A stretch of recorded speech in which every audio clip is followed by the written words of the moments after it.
Whoa, it's that time again. Another episode of Living in Naperville.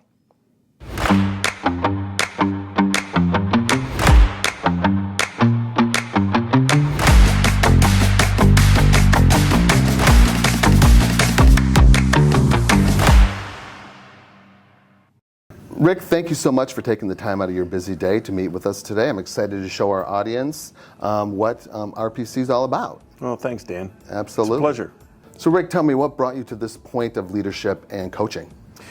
Well, the journey actually started back when I was a 12-year-old brand new Boy Scout. Okay. And scouting teaches you a lot of leadership skills. It's built on leadership principles, purpose-driven leadership, and that carried me through high school, carried me into 4 years at the military academy at West Point.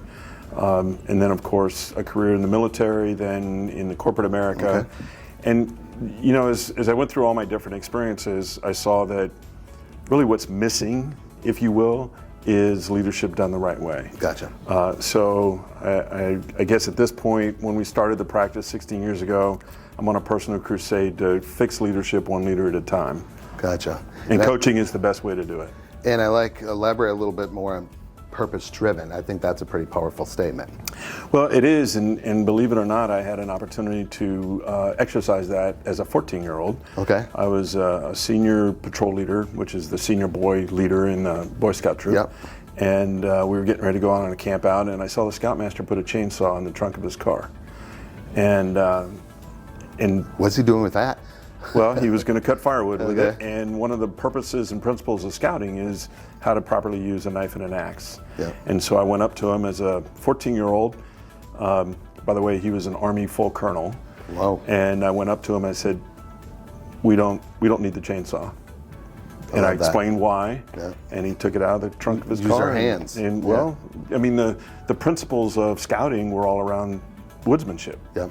And so, what kind of an example are you setting as a leader if you don't set a right example? So you already started leadership at 12 years old. That's pretty remarkable.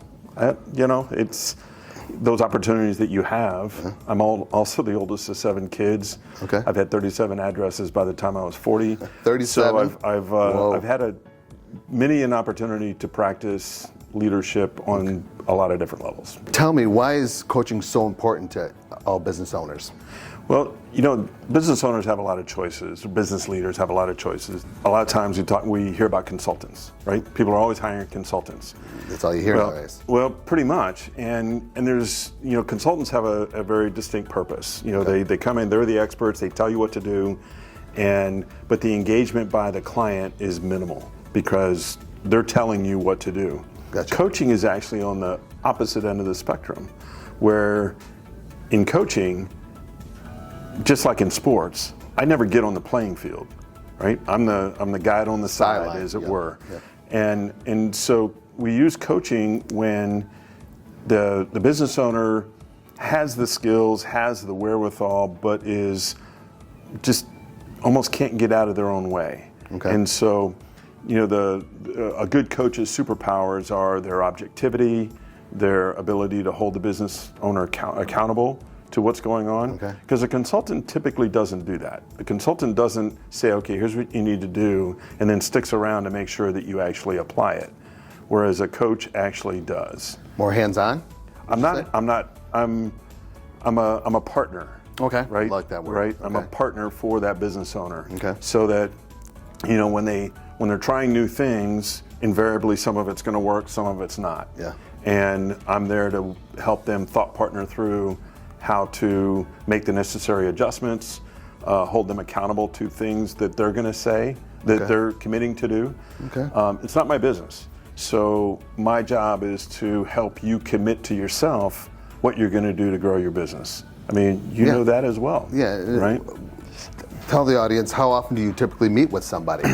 Yeah, in the initial stages, it's usually every other week. Okay. Right? Because that first phase, we want to make sure that we've closed any blind spots or gaps in knowledge.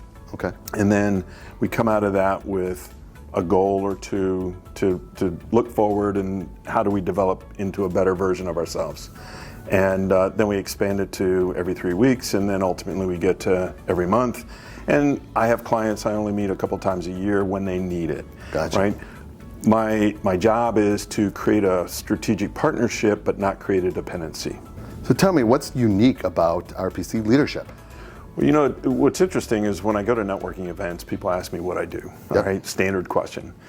And my response is always, I'm in the attitude adjustment business. Because fundamentally, the business model is based on, our business model anyway, is based on the fact that when you think different, you do different. I would agree. And so the whole premise of our coaching process is based on helping our clients think differently. Okay. Right? Because literally, Psychology 101, you think different, you do different. And so when we look at how we approach our clients' issues, it's always about what they have in front of them. Okay. Right? Somebody once asked me, you know, whose coaching model do I use? And I said, I've read them all, I don't use any of them in total, right? I use A little bit of each? A little bit of each, right? Because the thought process is once you get locked into one singular business model, it's like the hammer always looking for nails. And problems are more complex than that.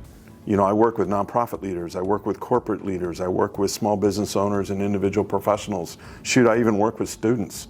So every situation is going to be unique, so I need to have a broad menu of capabilities to help them address that. In my 45 years of experience in counting in a variety of industries, in military, academia, nonprofit, corporate, and entrepreneurial. Wow. I've successfully led in all of those situations, and so our model is unique in those aspects because there's a business coach on every street corner in Chicago. They are. And it's an unregulated industry, which means the barrier to entry is very minimal. So I have to be able to establish value and trust to our clients, and that's how we do it. That's what makes our model unique. And I would think they have to trust you first before they're going to move forward with it's like anything else, any business. In sales and in anything, they trust you first before they buy your product or your company or anything else. And what would be your biggest challenge, do you think, with a new customer, a new client? Apathy. Apathy. Okay. Yep. And how do you get through that? Well, that's part of the challenge. Is one of the loaded questions I ask clients who aren't quite sure is, what's the cost of doing nothing? More often than not, the answer is I don't know. Yeah. So to me, that's an opportunity. Yeah. Well, let's walk through. And before you even sign on the dotted line, I'm coaching them on how to figure out the cost of apathy, the cost of doing nothing. And then once they see that, well, if we could save you X, and it would only cost you 10% of X as a coaching investment to do that, is that something you would be interested in? I would say yes. Most people do. I was going to say most people must. Most people do. I mean, who's not going to take a 10-to-1 return on investment? I think we all would take that.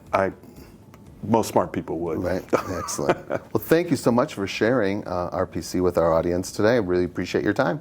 Thanks, Dan. It's a pleasure. Be sure to like and subscribe to get updates on our next episode. And for all your real estate needs, please visit naperville.com.